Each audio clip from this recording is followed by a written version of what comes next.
Well, my guest today actually immigrated to the United States all the way from Germany back in 1997. And listen, he got here to the United States with only just two suitcases, a bunch of student debt, and all the emotional, stress you can imagine from moving all the way over here from another country. Well, since 2002, my guest and his wife co-founded their investment company. And guess what? They have purchased and bought and sold over 4,000 properties. Stop and think about that. Moved here from Germany in 1997, started investing, and in that period of time, do over 4,000 deals. Well, the method in which he and his wife used, he coined, no pun intended, he coined this phrase, Land for Pennies, the Land for Pennies investment method. And when he and his wife started this, they went from 0 to $1 million in just 18 months using this Land for Pennies investment method. Well, he and his wife, they've done all kinds of real estate deals. They've done land flipping. They got financing notes, tax delinquent real estate, home rentals, commercial, multifamily investments, and you name it, and they have done it. Well, this simple, little known, what they called Land for Pennies real estate niche, now it has provided thousands of people with the opportunity to actually get into real estate investing, the real estate game, without the hassles of traditional real estate investing. So they have now called their method what's called the land profit generator method. Well, in this land profit generator method, their team has spent thousands of dollars on marketing, testing letters, developing contract scripts, negotiating skills, and everything to where they've got all the resources that their students now use in what they call the land profit generator. Well, my guest has not only done all that, but he's a best-selling author. His best-selling financial literacy book is called Forever Cash. And as I just mentioned, he and his wife, Michelle, are the creator of the Land Profit Generator. And with that, I'm so excited to have my friend, fellow mastermind member, Jack Bosch himself, the legend, the myth, the man, whatever order it is. Jack, welcome to the show, my friend. If you're a real estate investor and are wondering how to raise and leverage private money to make more profit on every deal, then you're in the right place. On Raising Private Money, we'll speak with new and seasoned investors to dissect their deals and extract the best tips and strategies to help you get the money, because the money comes first. Now here's your host, Jay Connor.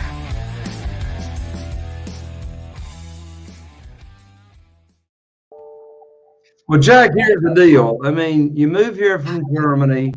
I don't know how much English you knew over there in Germany. I don't know.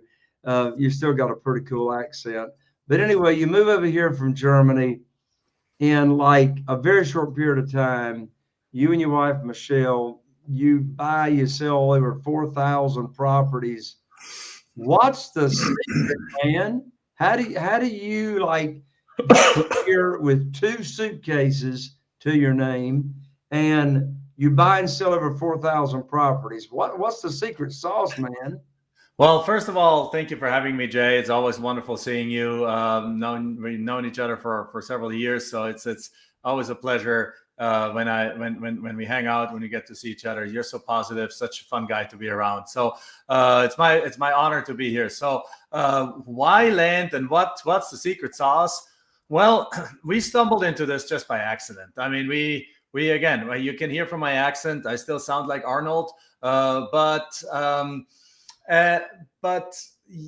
answer your question, yes, I did learn English in high school, but it wasn't very good. I basically caught up over here in the first year of being here. But we stumbled into this because we tried the traditional land house flipping. Actually, we tried to make that work. And the problems were that coming from another country, we had no experience. We didn't know the terminology even of land. I mean, of houses. I mean, somebody talks about 2x4s, and I was like, 2x4 what? Is that a Lego? Is that what is 2x4? But no clue what that even means. And when somebody talks about drywall, I didn't knew what that mean. We didn't know how to estimate repairs. So we went into the house flipping area and we failed. We just failed. We got deals under contract that were horrible, where they needed $150,000 in repairs, and they were only worth $150,000 after repairs. I mean, it was teardowns, and it just wasn't working. Plus, I had a job that was traveling 100%, and we hated that. That's one of the reasons why we got into real estate, that we hated what we were doing in our jobs. And so to just trying, we stumbled from this into tax lien investments. And then we bought some tax liens and they didn't work out, even though all these strategies work, but we didn't make them work. We failed at them, like so many people fail at real estate. And then once we stumbled into the idea that we could just contact some people that owe properties on property taxes and see that instead of attending an auction where there's auction was overrun by people and these properties went up to the wazoo, we're like, could we just go and send them a letter and see if they want to sell these properties, these tax delinquent properties, to us before the auction? Well, we did that, and everyone that responded owned land. They were like, what do we do now? So these people own land, and so we just figured, hey, we got to be careful with land. I don't know. Let's offer an extra low amount. So we offered $400 on a property that was worth like $10,000, and we got it accepted, and we sold it to the neighbor for $4,000. We're like, okay, well, that is possible because I don't need to estimate repairs. I don't have any tenants. I don't have any toilets. I don't have any termites. I don't have any financing in place because at $400 you don't need it. I don't have any of these hassles that come with real estate. Real estate is fantastic, but it comes with hassles, and none of them were involved here. It's like, okay, we can do that again. So we got a $500, we got a 40-acre parcel out in a rural area under contract for $400, sold it for $10,000. Then we got the properties for $4,000 and sold them for $15,000. We got a deal. We got 25 deals for $3,000 and sold them for $150,000. We got properties for $60,000, sold them for $150,000. And every single time, we didn't even have to go see the property. We could do everything just from home because we didn't have to estimate repairs. We didn't have to look at foundations. We didn't have to deal with negotiation. We just made a low offer, and we specialized in finding the people who are just sick and tired of owning the property, sick and tired of paying property taxes, and they just don't want their properties anymore. And that's the secret sauce. Would you say that your primary target market still today on locating these properties using the land flipping generator method, would you say that the majority of your sellers are behind on their taxes? Great question. No. That was only how we got into the market. Very quickly, we realized that the vast majority of people that we made offers to had already paid back their back tax. By the time we got the data from a county or from a data source, and by the time we sent them a letter, like 80-90% had paid their back taxes already. They owned these properties free and clear, yet they were still willing to sell these properties for almost nothing. So then we realized, oh my God, if only like 5 to 10% of our deals are actually tax delinquent, we are restricting ourselves so much if we only go after tax delinquents. So we blew this up, and we now go, and for years and years, we have gone after really any kind of land. Well, we're focusing on 3 kinds of pieces of land: infill lots, lots in the path of growth of right outside of larger cities, and larger acreage in more recreational areas. These are the 3 kinds of properties. But in those, 95% of the deals we do now have no back taxes. They're family-owned properties. In many cases, they've owned them for 30, 40 years. The kids don't want them. The parents are getting older. They used them perhaps 20 years ago and had fun on the property, but now they no longer want it. They're no more, or they had plans to move to the property, no longer want to do that either because now grandkids are born. The kids don't want them, or very simply, they have inherited the property, and heirs don't want land. Heirs want money. They just want to cash out of that thing.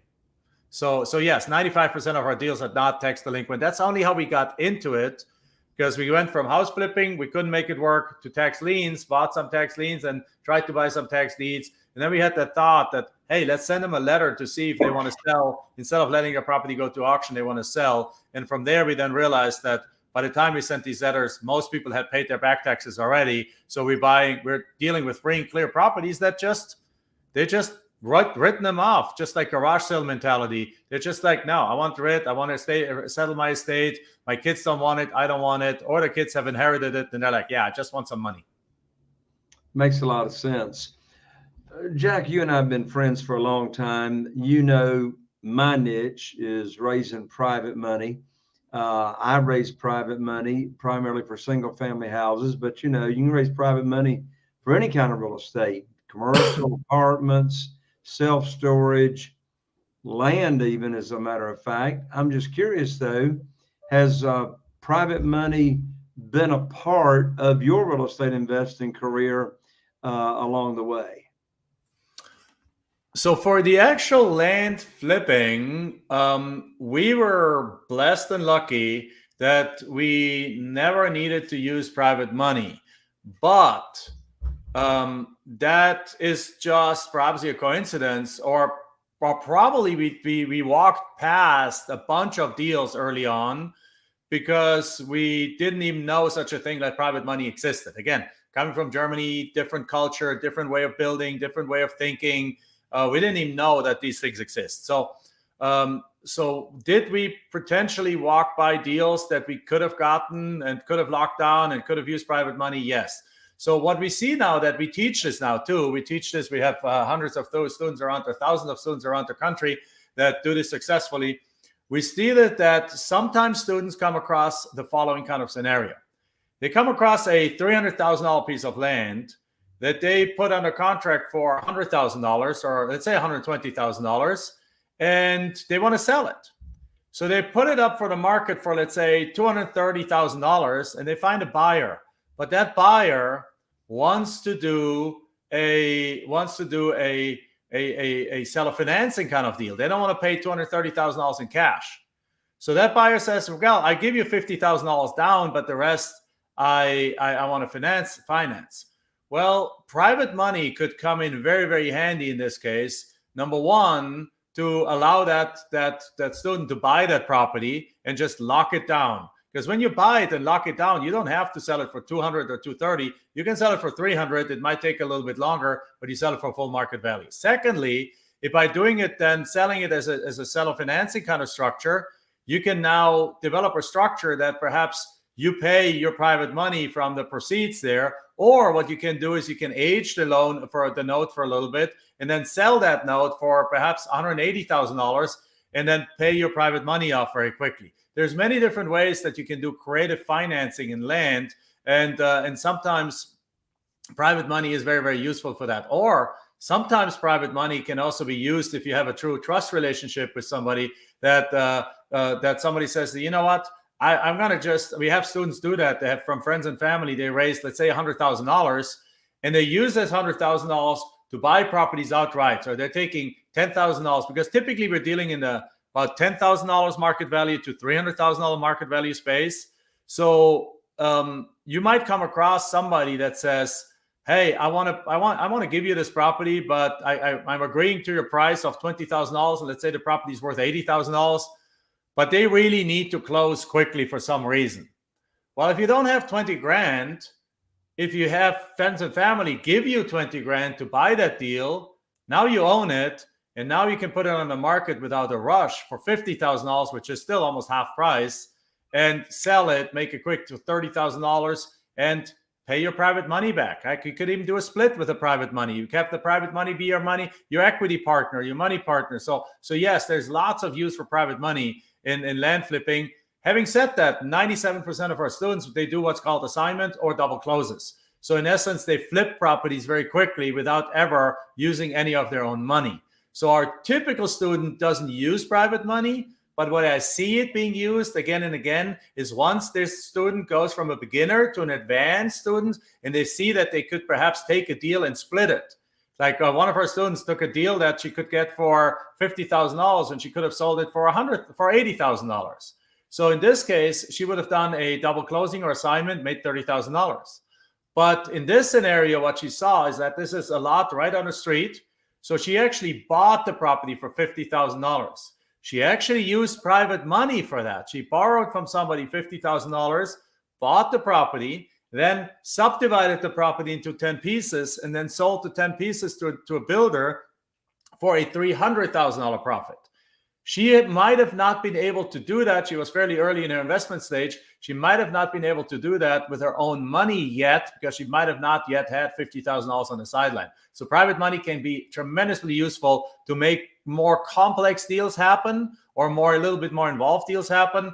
But the most students, they start out with not using any of their own money. Yeah. I teach people and I practice in the single family house business. The money comes first. I mean, Jack, I know you've heard it 1,000 times, and I have too, where you'll have some real estate investing trainers say, "Oh, get the deal under contract, get the deal under contract. The money will show up." And I go, if you need private money to show up, what's it going to do? Rain out of the clouds? I just don't like that stress. I'd much rather having the money raised, ready to go. Then you don't have to worry about missing out on any deals. So,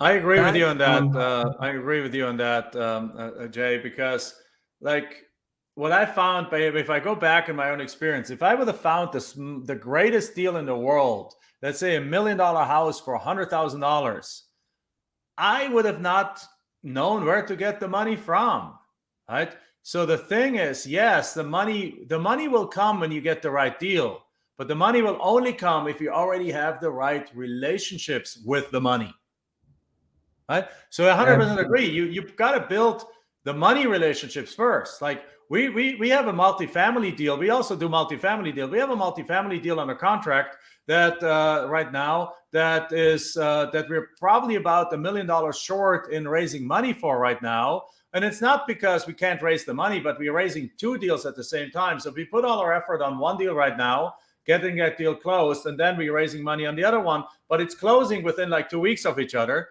So we're probably about $1 million short. I'm not losing sleep over that because I got money relationships. I'm like 2 phone calls and I have the money, right? Somebody just said, "Jack, we know you, Nike. We've done business forever for a long time. We know you're stand-up guy. Here's the $1 million. Here's what we need. Boom, we got the money. We can go to closing. Then we go back fund it and we release the money to the money again with obviously interest and so on. So yes, you can find the money. It's true that once if you have a great deal, the money will come, but the money will only come if you have access to the money. Jack, you're exactly right. It's like, I tell people the worst time in the world to be raising private money is when you need it. That's exactly right. It's like, your banker will give you an umbrella when the sun is shining.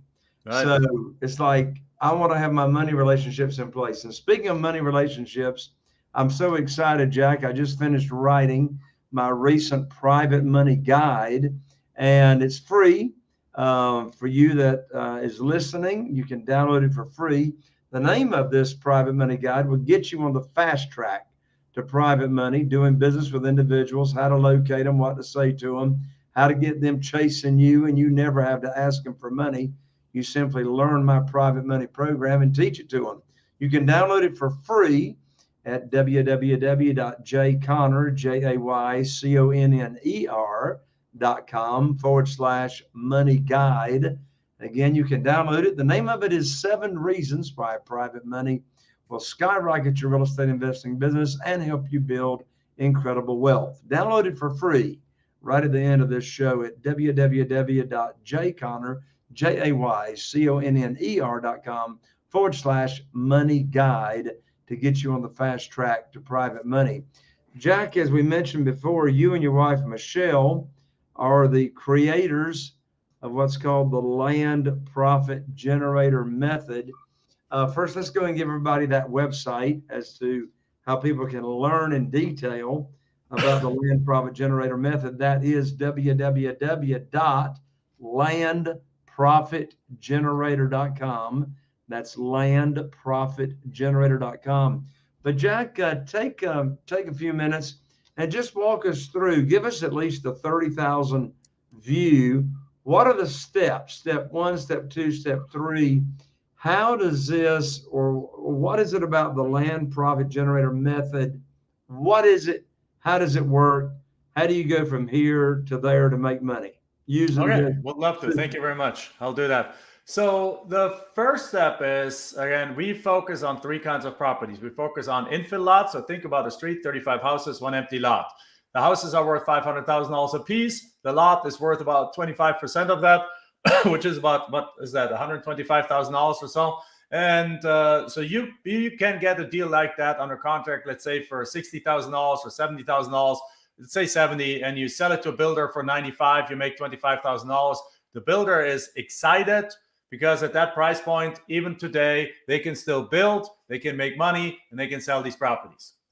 Or the builder can just buy it and hold on to it and wait for the market to pick back up and just do some land banking. Either way, builders are buying these properties right now in like that. Second kind of deal, particularly if you offer it below market, if it's 130, worth 125, you offer it for 95, they're protected. It's great. The second kind of property we focus is the properties, again, in the path of growth. Now, we sell those typically to what we call future retirees, people that are realizing that they have to downsize in cost. They can't afford to live in the city because they don't have the financials for it, because rent is high and they're going to live on Social Security and perhaps some savings. So what a lot of them do is buy land 30, 40 miles or 20 to 40 miles outside of a city, put like buy an acre or two with all utilities, pay that off in monthly payments. So they love doing the seller financing, which we love offering because it provides cash flow from land, which is something that most people don't know exists. And then once they're retired, they put a mobile home. They put a mobile home on there, and they have a dignified retirement. So the third kind of property is the larger recreational property, and that one is super attractive, particularly since COVID. For the RV crowd, people want more space. They want to have their own mini ranch. They want to be out there. So by focusing on these properties, what we strategically are doing is we're focusing on properties of which there's a lot of, and also of which there's a lot of buyers that are willing to buy these properties. So we're not just buying any kind of junk out there and then hoping it sells. We're buying strategically these kind of properties that have a built-in huge buyer database. Number two. So the second thing we do is, and how do you find those? Well, you look at growing areas in the United States. You look at attractive rural areas, the growing larger cities, and that's where you go. The second thing now is because this is virtual real estate wholesaling, because it's land, you don't ever have to see it. So you can be anywhere in the world and do this. I think we have students in Germany that do 300 deals a year in the United States, and they couldn't even come to the United States during COVID. And now they come a few times a year and travel around a bit and meet, and have now established a team over here and so on. But we also have students that do this absolutely 100% alone from Chile, South America, from Mexico, from Canada, from, again, Germany, from Switzerland, 100% alone in the United States, and also people traveling in their RV. So the second thing is, so you can do this from anywhere in the world. So the third thing is, this is a direct mail-based strategy. Direct mail still works for land flipping. It's much harder to execute on the house flipping side. We only send on one letter one time, and in a good market, we get a 3 to 5% response rate. That's about 10x what the house flippers are getting. And if you send secondary or tertiary letters on there, obviously you can push it up to almost 10% in response rates. That is crazy, but that's our reality. Then we got, so the first step is you select a good area. The second step is you get a list of records of property owners, of landowners in that area within that fall in those characteristics of these kind of three properties we focus on. The third step is you send them a letter. We have a standard letter that we have split tested a million times, and that we have not yet been able to beat, that gets you those 3, 4, 5%, like 4 or 5% response rates. Then the letter simply states, ask them to contact us. So when they contact us back, we usually outsource that to a call center, so we don't have to mess with calls from the seller. I love to enjoy my life with my family. Like we spent a week, a month in Hawaii. We have a place there. We go spend weeks travel around the world. And while that happens, phone calls are coming in, the call center are taking them.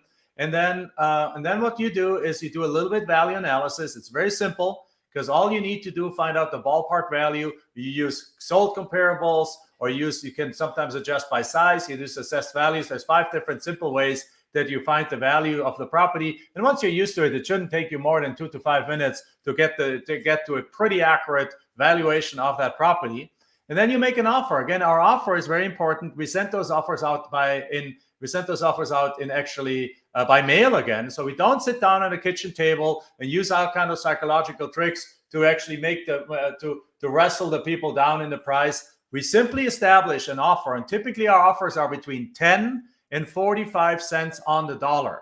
So so we get an $80,000 property for $20,000. We get a $50,000 property for $8,000. We get a $20,000 property for I don't know, $1,000. Or Juan Serrano, one of our students, just recently got a property for $5, and then he sold it for $17,200.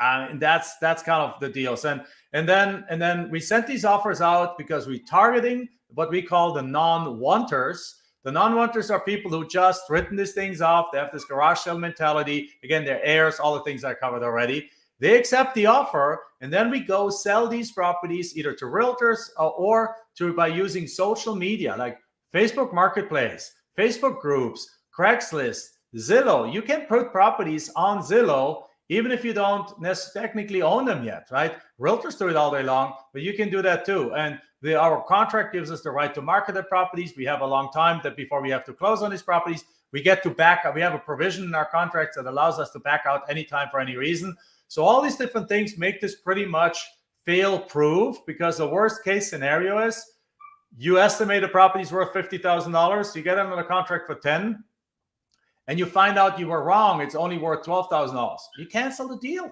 You just cancel, right? But that happens extremely rarely. And then we find the buyer, and then we send it to the title company. We close, we do an assignment, a double closing, or we use private money to buy it and then sell it, or we use transactional funding to buy it and then sell it. Either way, there's many different ways to close them. Most of our students use no money. They use assignments or double closes where their buyer's money pays for everything. And then you make money. And our average profits are about, on the low side, you might sometimes do deals that only make you $3,000. On the high side, one of our students just yesterday reported they made $450,000 on an assignment. The reality on an average bread and butter deal, it's more like the $15,000 deals. But again, with some being $5,000 and some being $50,000. And that's it. That's how our process works. Again, there's no inspection of the property. There's no talking to banks. There's no sitting down at kitchen tables. You rarely talk to sellers. You sometimes obviously talk to buyers because they want to buy from you. But it's all 100% virtual from the comfort of your home. We have done this since 2002, so for 20 years. The last time we actually saw a property we have flipped was 2006. We have not seen a property for 16 years. Well, Jack, that's a fantastic system, a great way to get into real estate. Right after I learned about private money and started raising and attracting private money in 2009, one of my lead generator methods I was using to find motivated sellers for sale by owners, FSBOs, was a lot that had a single wide mobile home on it.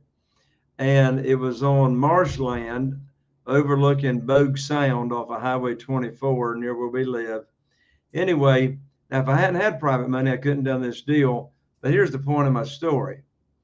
I bought it. I got the single wide mobile home moved off of the lot, sold that separately. Now I've got a lot right there, marshland, built it high enough you could get a nice view of Bogue Sound. And that was my first lot, land deal only.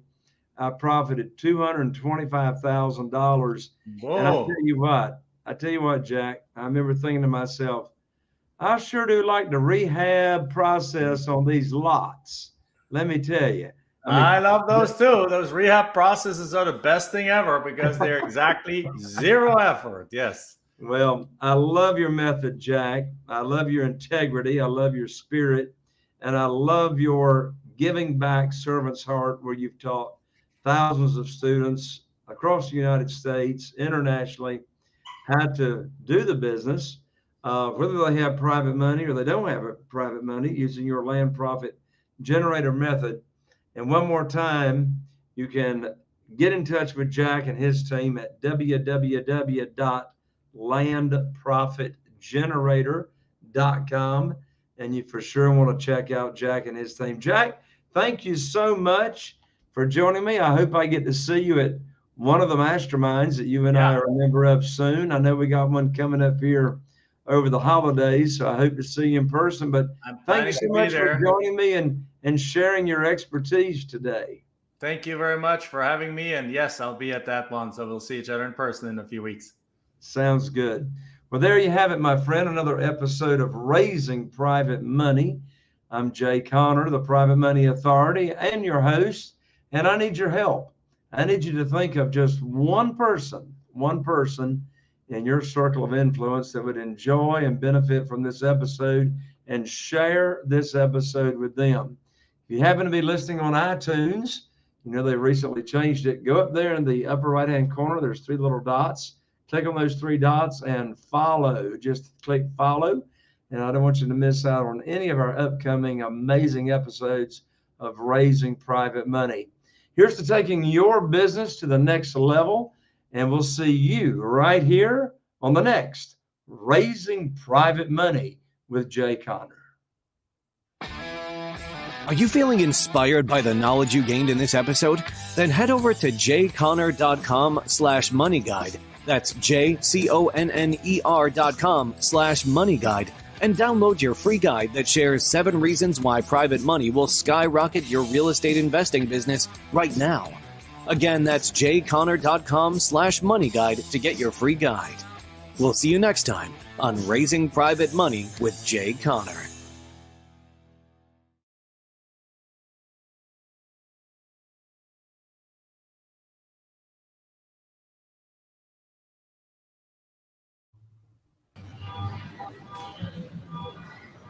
All right. Great job, you guys. Thank you very much. It was fun. Thank you, Jack. I did okay. Oh, you did fantastic. One subject line I thought of while you were talking, you may have thought of a different one. I thought of how German immigrant goes from 0 to $1 million in just 18 months. Sure, that works. From $0 to $1 million in just 18 months. I also just emailed you a couple of suggestions. Yeah. I just sent the email out, but that just either you choose whatever you would like to. Well, what did you come up with?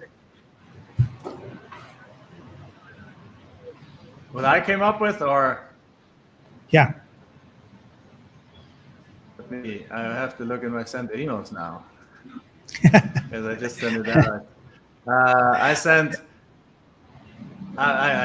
That's actually bad. Since I typed while I was in the session, the wording is bad. Something like, I told this quick story about one guy bought a property for $5 and sold it for $17,000.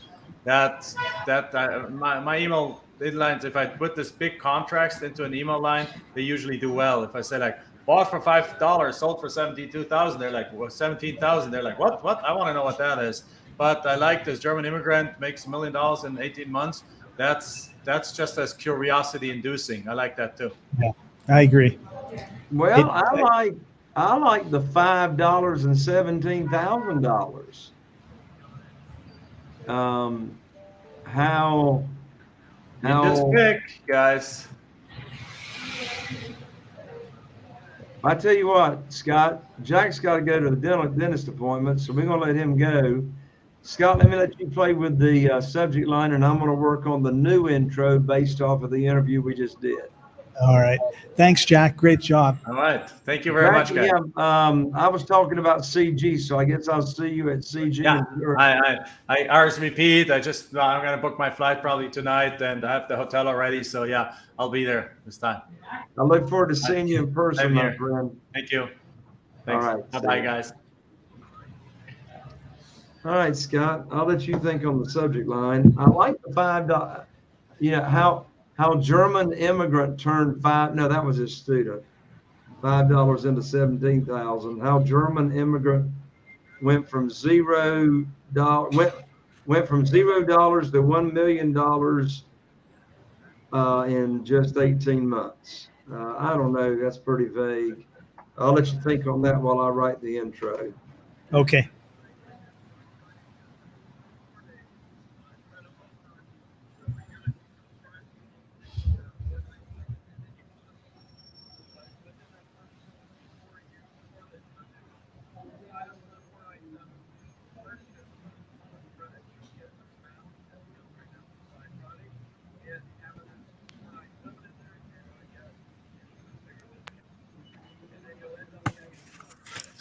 Sir, is it all right if you can just Skype me the subtitle? Okay. I'll do that. Yes, sir. Thank you. I'll go ahead. Bye, Jay. Thank you. Okay, see you, Sharu.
All right, Scott. I am ready. All righty. Here we go. 5, 4, 3. At the moment, as you know, we are in a severely damaged and distorted national economy. The first 6 months of 2022 rival the worst we've seen since at least Jimmy Carter. Some economic indicators are the worst we've seen since 1929, 1930, 1931.